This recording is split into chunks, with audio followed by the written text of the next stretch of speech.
ഇന്നലെ മുതൽ ഫുൾ സംവിധാനം ഉപയോഗിച്ച് ഇവിടെ നിന്ന ആൾക്കാരൊന്നും ഇന്ന് ആരും കാണുന്നില്ല. ഇന്നലത്തെ ഉറപ്പ് പ്രകാരം കരയിലും വെള്ളത്തിലും തിരച്ചിൽ നടക്കുമെന്ന് തന്നെയാണ് അറിയാൻ പറ്റിയത്. പക്ഷേ ആ ഒരു സാഹചര്യം ഇന്ന് ഇതുവരെ നമുക്ക് ഇവിടെ കാണാൻ പറ്റിയിട്ടില്ല. ഒരു സാധ്യത മാത്രം കാണുന്നത് അവരുടെ ടെക്നീഷ്യൻസ് വന്ന ഈ സ്ഥലം വിലയിരുത്തിയതിന് ശേഷം ഒരു പ്രതികരണം പോസിറ്റീവുള്ള ഒരു പ്രതികരണം ഉണ്ടെങ്കിൽ മാത്രമേ നമുക്കൊരു പ്രതീക്ഷയുള്ളൂ.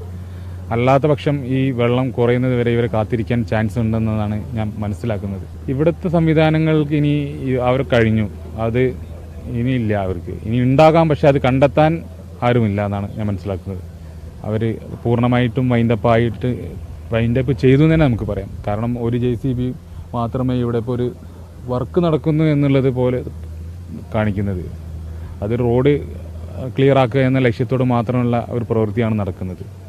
ഇന്നലെ മുതൽ ഫുൾ സംവിധാനം ഉപയോഗിച്ച് ഇവിടെ നിന്ന ആൾക്കാരൊന്നും ഇന്ന് ആരും കാണുന്നില്ല. ഇന്നലത്തെ ഉറപ്പ് പ്രകാരം